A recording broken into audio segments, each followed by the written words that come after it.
She is standing in the same space as everyone else. She hears the same conversations, sees the same faces, exists inside the same physical moment. And yet, what she is experiencing is categorically different from what everyone around is experiencing. While others are participating in the surface of things, in the words being said, the stories being told, the impressions being managed, she is reading something else entirely. A second layer of information that runs beneath the visible, beneath the audible, beneath everything that is being consciously presented. She has always been able to do this. She assumed for a long time that everyone could. The day she understood they couldn't was the day she began to understand why she had always felt so different in rooms full of people. The first and most fundamental thing the Sigma female sees that others miss is the gap between what people say and what they mean. This gap, which most people experience as invisible, as simply the way language works, is for her a constant source of information. She notices when someone's words and their body tell two different stories. When someone says they are fine with a cadence that is 3 beats too fast. When someone's laugh arrives half a second after the appropriate moment, meaning it was constructed rather than genuine. When someone asks a question they already know the answer to because what they actually want is to hear how you answer it. She does not catalog these things deliberately. They arrive as impressions, as a felt sense of the full truth of a situation that she cannot always articulate but almost never ignores. And she has learned through years of experience that when the felt sense contradicts the surface, she should believe the felt sense. Utes of entering a space, she has read the relational dynamics between the people in it with a precision that would take most others an entire evening of observation to approximate. She knows who is performing for whom. She knows which friendship is under strain. She knows who in the room holds the real power, not the stated power, not the loudest voice, but the actual center of gravity that everyone else is unconsciously orienting toward. She knows who arrived with something to prove, who is pretending to be more comfortable than they are, who is being treated with slightly less respect than they deserve, and has learned to smile through it. She knows all of this before she has spoken a single word. It is not magic, it is pattern recognition operating at a speed and depth that most people simply were not built for. And it means she is never fully inside the room the way others are. She is always simultaneously inside it and above it. Participating and observing, present and watching. This is the thing that makes people feel simultaneously seen and unsettled by the Sigma female. She sees them, more clearly, more quickly, more completely than they are usually seen, before they have chosen to reveal themselves. She does not need the curated version. She is already reading the original. The mask that most people wear so naturally that they have almost forgotten they are wearing it. She sees the edges of it immediately. Not to expose them, not to use the knowledge against them. Simply because the mask is what's visible and she instinctively looks for what is underneath visible things. She is genuinely interested in who people actually are. The tragedy is that her ability to see people accurately means she is sometimes further from enjoying the comfortable fiction that social interaction usually runs on. She cannot unsee what she has seen. And occasionally, what she has seen is something a person was not ready for her to know. One of the most specific and most quietly heavy things the Sigma female sees that others miss is endings. She senses the end of things before they arrive. Not because she is pessimistic, she is not, but because she is reading signals that most people are either not receiving or actively choosing not to interpret. She feels the shift in a friendship months before the friendship formally ends.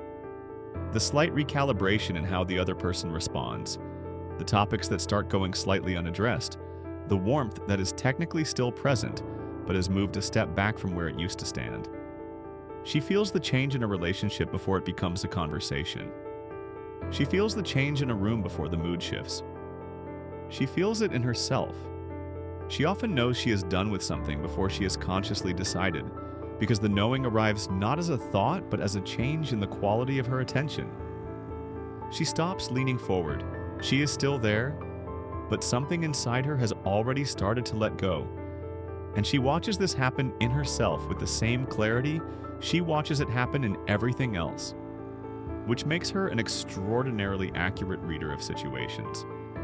And which also means she spends a great deal of time in the space between knowing something and being allowed, by circumstance, to act on it.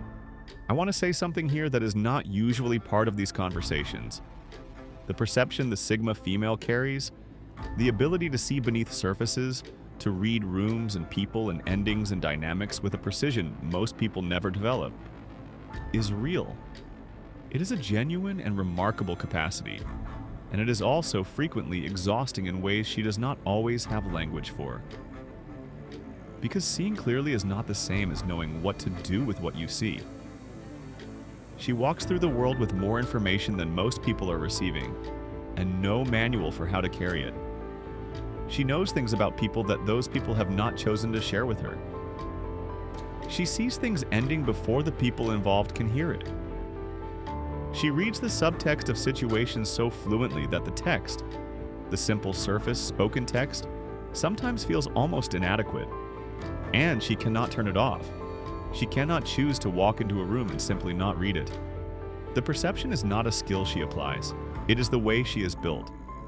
And the weight of seeing clearly, all the time, without rest, without the relief of comfortable illusion, that weight is something she carries quietly and alone, and usually without anyone around her understanding why she sometimes needs to be in a room by herself, with the lights low and no one asking anything of her. Here is what matters most about the Sigma female's perception, and what is almost never discussed. She is not observing people from a distance because she is cold. She is observing them because she is looking for something specific. She is looking for realness. She is looking for the person who does not require management, does not perform, does not need the comfortable fiction maintained. She is looking for the person who is willing to be as honest with her as she is with herself. She is looking in every room she enters and every conversation she has for the evidence that genuine connection is possible, that there is someone out there whose insides match their outsides, whose words carry the same weight as their silences, who can be fully known without becoming frightened by it. She does not find this often, but she keeps looking, because she knows what it feels like when it is real. She has felt it, rarely, briefly, in moments so precise and so unexpected that they stay with her for years. And those moments are the reason she has never fully given up on the rooms full of people she keeps entering and quietly reading and moving through. She is still looking. She is always still looking. Most of what the Sigma female perceives goes somewhere no one else can access. It goes inward, into a processing system that is complex, thorough, and almost entirely private. She does not share most of what she observes, not out of dishonesty, out of a finely developed understanding of which observations serve a purpose when spoken aloud, and which ones serve a better purpose when kept. She understands that naming everything she sees would be experienced by most people not as insight but as intrusion. That revealing how clearly she has read a situation would make the people in it feel exposed in a way they did not consent to. So she holds it. She carries the full picture while most people around her see the partial one. She speaks to the partial picture because that is what the conversation requires. And she keeps the full one for herself, returning to it later, in the quiet, when there is space to think about what it means and what, if anything, she is meant to do with it. That the origin no longer matters. She cannot remember a time when she was not reading beneath the surface of things. She does not know what it would feel like to walk into a room and experience only the room.